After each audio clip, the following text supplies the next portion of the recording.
My daughter was playing violin on the porch. The neighbor came over and said, "This isn't Carnegie Hall. Tell her to shut up." My husband said it was just one bad moment.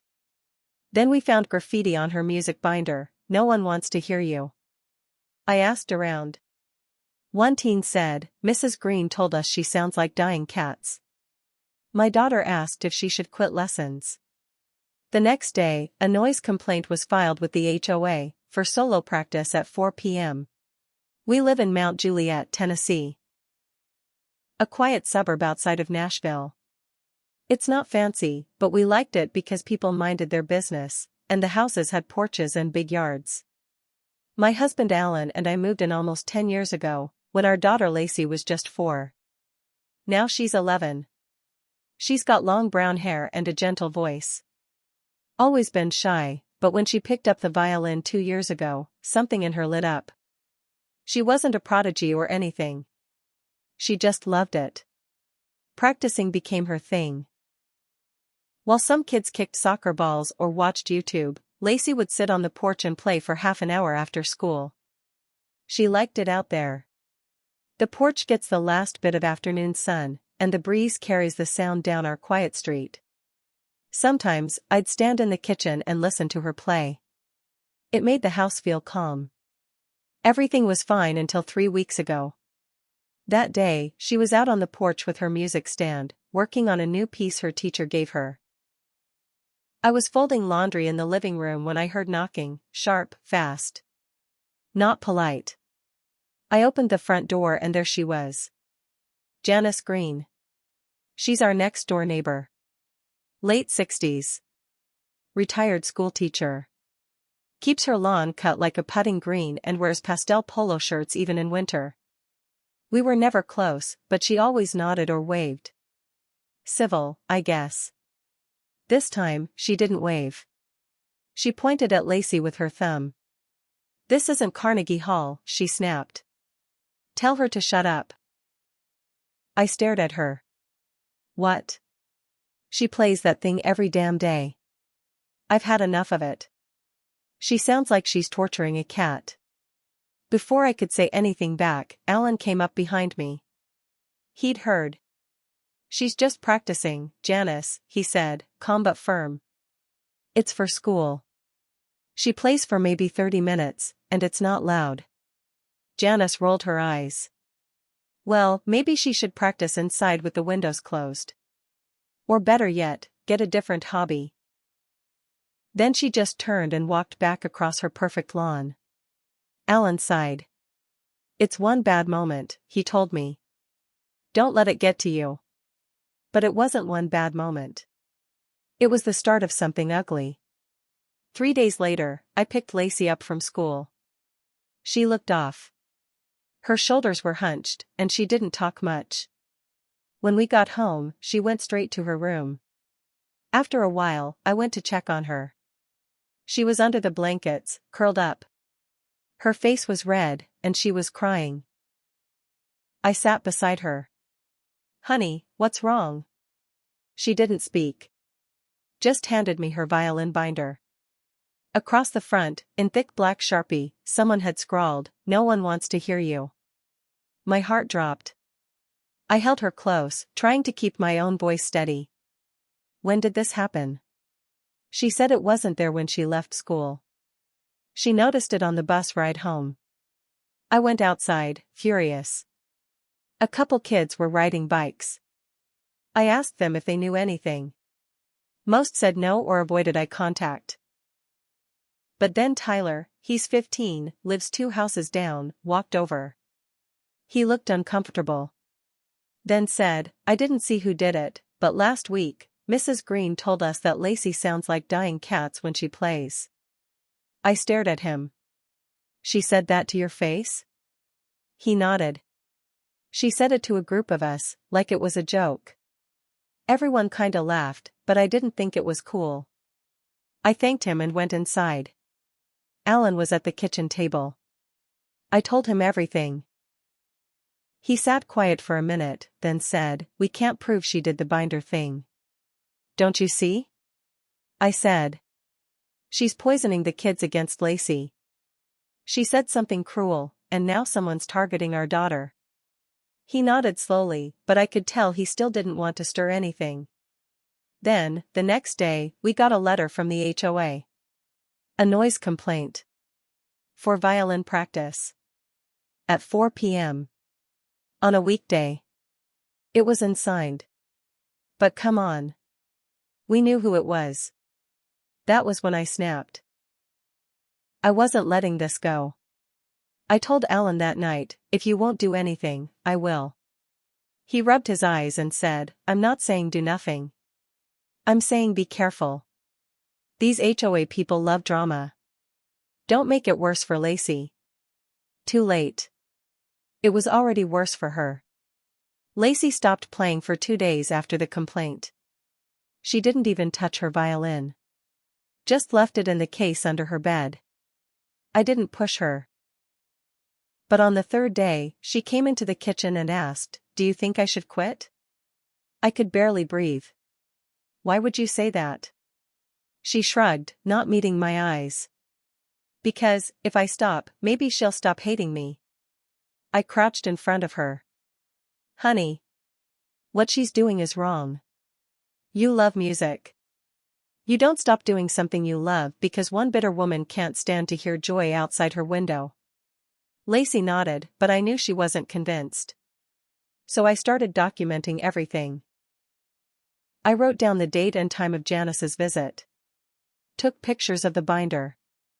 I even recorded the violin practice on my phone from the street to prove it wasn't loud. Then, one afternoon, I was walking our dog past Janice's house and heard her voice through the open window. She was talking to someone on speakerphone, loud enough I could hear it from the sidewalk. And if she doesn't stop with that god-awful violin, I swear, I'll keep filing noise complaints every week. That child needs a hobby that doesn't make everyone want to jump out a window. I stopped walking. My hand shook. I pulled out my phone and hit record. Just 30 seconds of her voice, clear as day. I had enough. I called the HOA office and asked for a meeting. The woman on the phone was polite but hesitant. You'll need to bring documentation if you want to challenge a complaint. I told her I had more than documentation. I had proof of harassment. The meeting was scheduled for the following Thursday. But before that happened, something else did. Lacey came home crying again. This time, someone had shoved a ripped violin string into her locker at school. No note. Just the string, snapped in half. That was it. That pushed me over. I didn't just go to the HOA. I went to the school too. I asked to speak to the guidance counselor and the principal. I brought the binder, a photo of the string, and the timeline. I also told them exactly what Tyler had said about Janice Greene mocking our daughter in front of other kids. The principal looked uncomfortable but took it seriously. We'll investigate. I don't know if they ever found out who put the string in the locker. But something shifted after that. Teachers started checking in with Lacey. One of the school board members even called me personally. Meanwhile, the HOA meeting came around. I walked in with a folder thick with notes, timestamps, screenshots of neighborhood group comments, including one where Janice wrote I wish noise pollution was a crime, and the audio recording of her phone call. The board listened. One woman looked shocked. Another man scribbled notes like he couldn't keep up. After I played the recording, it was quiet for a good 10 seconds. Finally, the chairwoman cleared her throat and said, "Thank you, Mrs. Hartwell. This changes things." I walked out of that meeting feeling a little more steady. But that wasn't the end. The next morning, we woke up to trash scattered across our lawn. Not just any trash, sliced up sheet music, banana peels, old mail, and a diaper. Someone had dumped it out of a bag and spread it all over.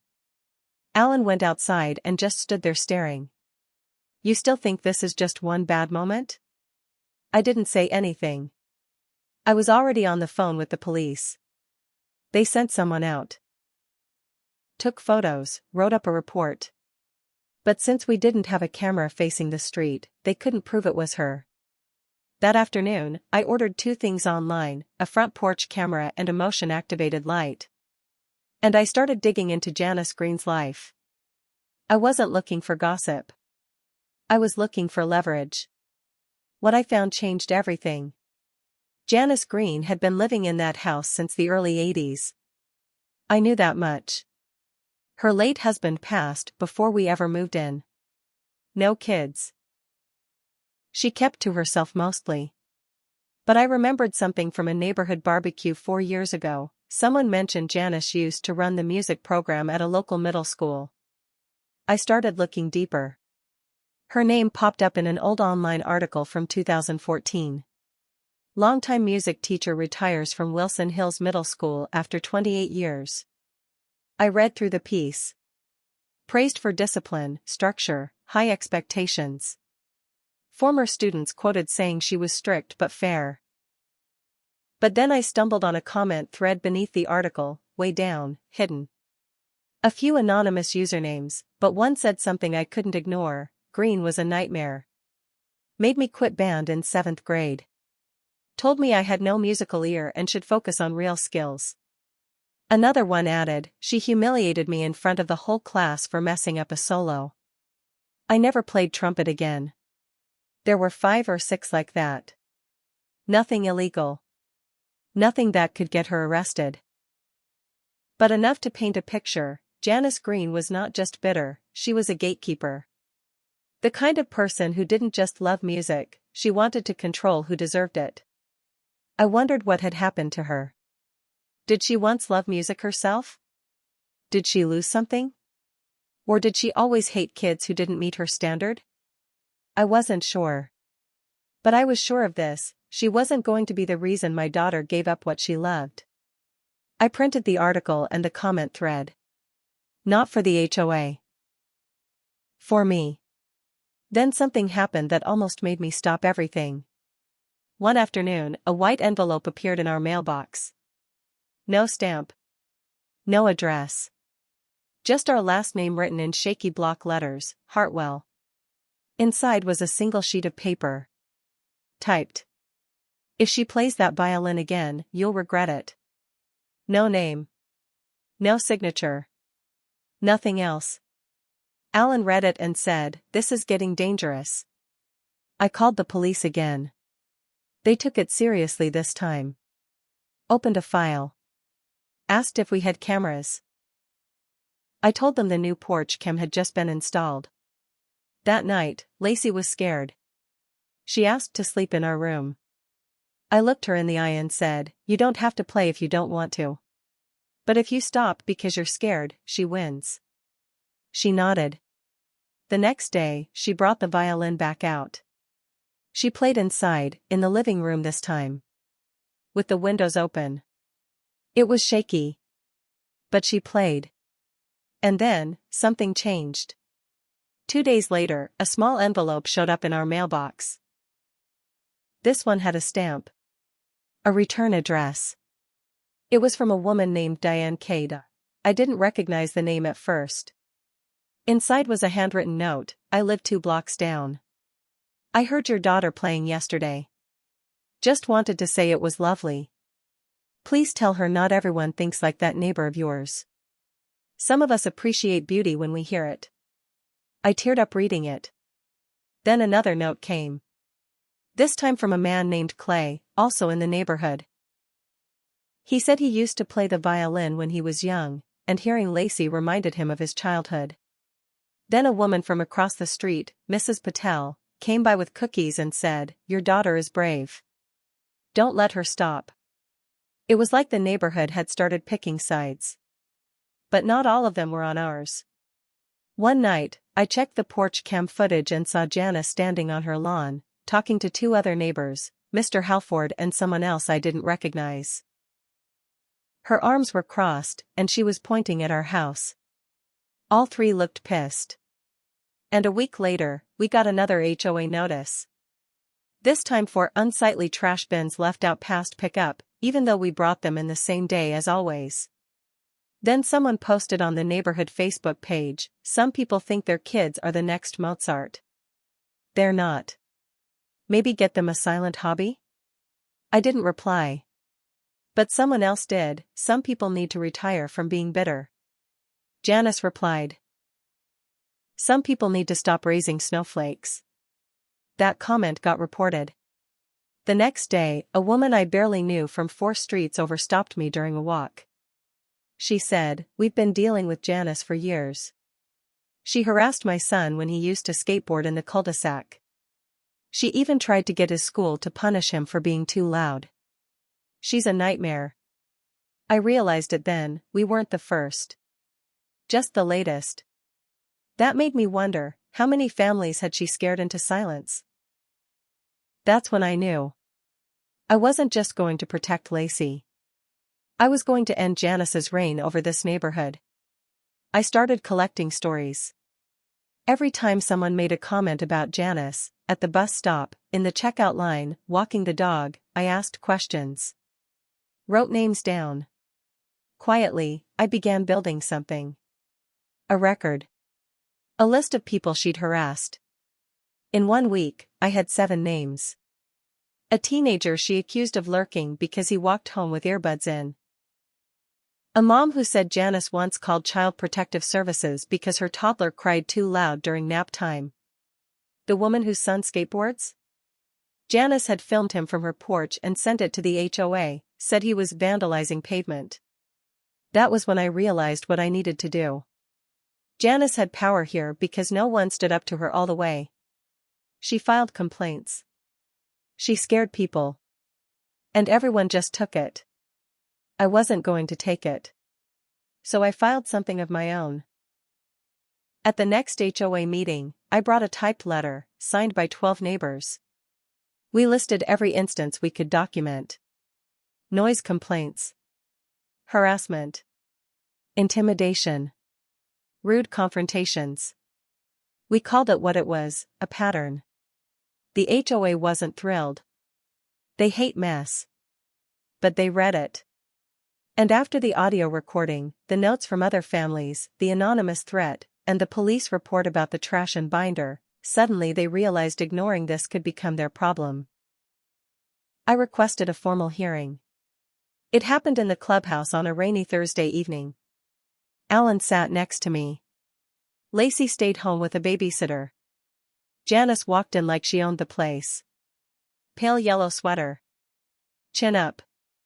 Like none of this mattered. But then the stories started.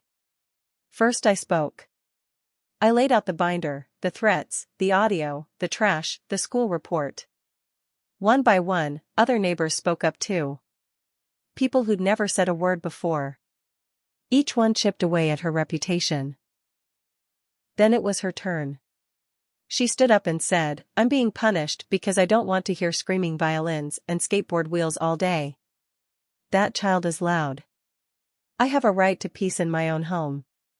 One of the board members, a man named Chuck, who hadn't said much all night, looked her in the eye and said, "You don't have a right to harass children." Her voice cracked a little then. Just for a second. This used to be a quiet neighborhood. Now it's noise and trash and chaos. Another board member replied, "Maybe it's not the neighborhood that changed." In the end, the HOA issued a formal warning to Janice for harassment. 3 of her past complaints were voided. She was placed on a 6-month probation. Any further complaints from her would be reviewed by a panel before being processed. And she was removed from the HOA's Neighborhood Watch Committee.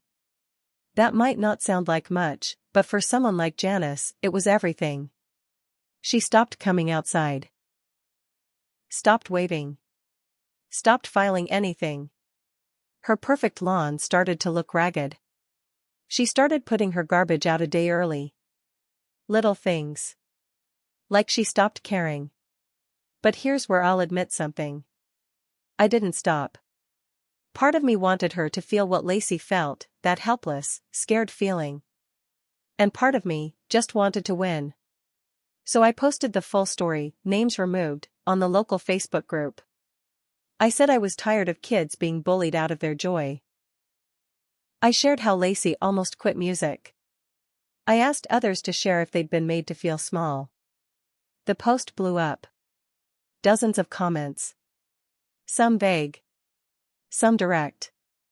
All of them damning. One simply read, Mrs. Greene told me in 1999 I'd never make it in music. I play with the Knoxville Symphony now. 2 days after that post, Janice's house went up for sale. She left 6 weeks later. No goodbye. No apology. But the day the moving truck came, Lacey sat on the porch with her violin. She played the same song she'd played the day Janice first told her to shut up. And she played it perfectly. I sat next to her and didn't say a word. I'd like to say I felt good. But I didn't, not completely. Because somewhere along the way, I stopped protecting and started attacking. I let my anger burn hotter than it needed to. Lacey noticed. That night, she said, Mom? I'm glad she's gone. But I kind of feel bad for her. I looked at my daughter and realized she was better than me. Stronger too. I hugged her tight. And I promised myself I'd do better. But if anyone ever comes for her again, they'll regret it just as much as Janice did.